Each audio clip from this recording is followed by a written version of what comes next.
Pardon my dramatic entry. I came here to tell you a story about my 8 months in China. It all started from the moment I decided to book that flight ticket. Sorry, 3 flight tickets, because you never know which one gets cancelled. #COVID.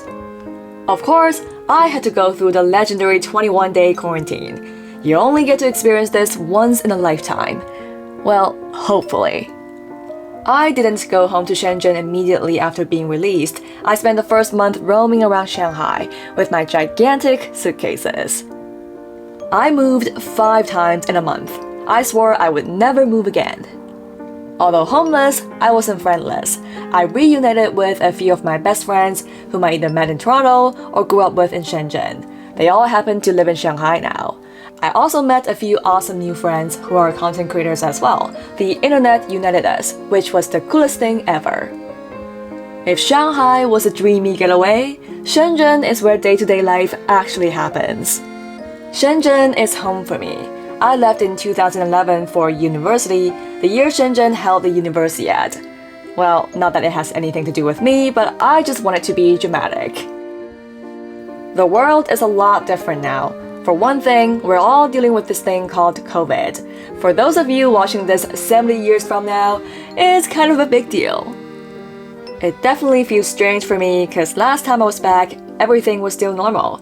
I guess we're all still trying to get used to this new normal, whatever that means. Now everyone wears a mask. And we have this thing called the health code. We're either green, yellow, or red. And you better be green. If I have to be completely honest about how I feel living here for the past few months, I would say I feel like I'm a bit knocked off balance. In a good way.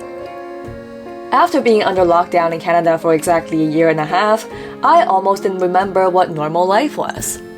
My life used to be just working and working out. Well, my life is not much different here, except I'm not confined to my room anymore. In fact, I'm probably out and about a bit too much. No, I haven't been partying. I've been working, just at different locations. I mean, a lot of different locations. I basically live in coffee shops now. In fact, as I wrote this, I was sitting in a coffee shop. I just enjoy working on my script there. It's definitely a good change from staying at home all year. Who would have thought a simple thing like being able to work out of a coffee shop could bring me so much joy? And I still remember that one time a subscriber saw me working at Starbucks and bought me a sandwich. That was really sweet. I came back to China without a plan, including a place to film my videos at. That was bold, to say the least.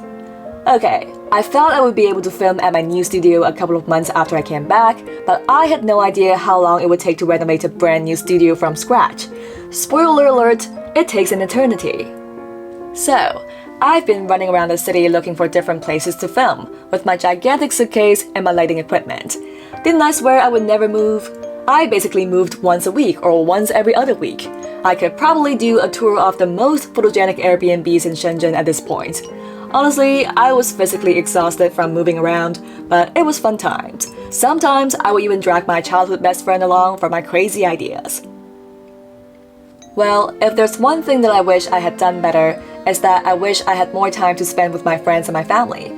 For the past few months, I've been feeling a bit out of breath, like I'm always catching up. There are so many things to do, there are so many people to see, and I've been struggling to find a balance between work and life. You see, I've always been pretty good at being alone. I'm the most productive when I'm alone. But I'm starting to realize the most valuable thing is being able to spend time with the people that are most important to you. This is the first time I'm spending Chinese New Year at home after being away for 10 years. The thing I remember the most about Chinese New Year is the food. A mountain of food. My dad is the cook of the house, and he would always prepare a full course meal. 8 to be exact, because 8 is a lucky number. It also rhymes with getting rich in Cantonese. Cliché? Yes. Delicious? Also yes. If you think that's a lot of food, it's only the beginning. The whole point of Chinese New Year is paying a visit to all your relatives. And of course, the main activity is eating. A huge meal for my dad's side of the family, and a huge meal for my mom's side of the family. It's a miracle I'm not fat yet. And yes, I still get red envelopes. The trick is to not get married. I've always heard that the signature activity during Chinese New Year is being pressured to get married ASAP. This is the first time I actually get to experience it. But being the black sheep of the family, we all know that's not gonna work on me. Growing up, I haven't been all that easy to deal with as a kid, and that part certainly hasn't changed now that I'm an adult. Regardless, my family put up with me, and they've been supportive of everything I do. This is what I'm most grateful for. All in all, I would say booking that flight ticket was the best decision I had made. Although a large part of it was unplanned and even chaotic, I got to experience life itself. Some people may want to ask, so where are you planning to settle down? Frankly, I don't have an answer to that, and I don't think I'm in any rush to make that decision.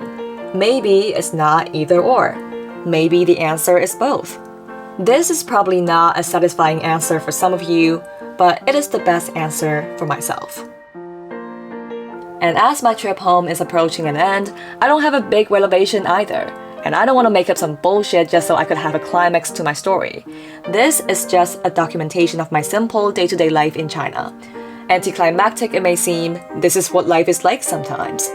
Well, it's not that I'm a cold-hearted bitch. It's just that I know wherever I am in the world, this will always be home, and I will be back before long. Okay, yes, I'm still here. It's not like I'm literally hopping on a plane right now. The story is to be continued.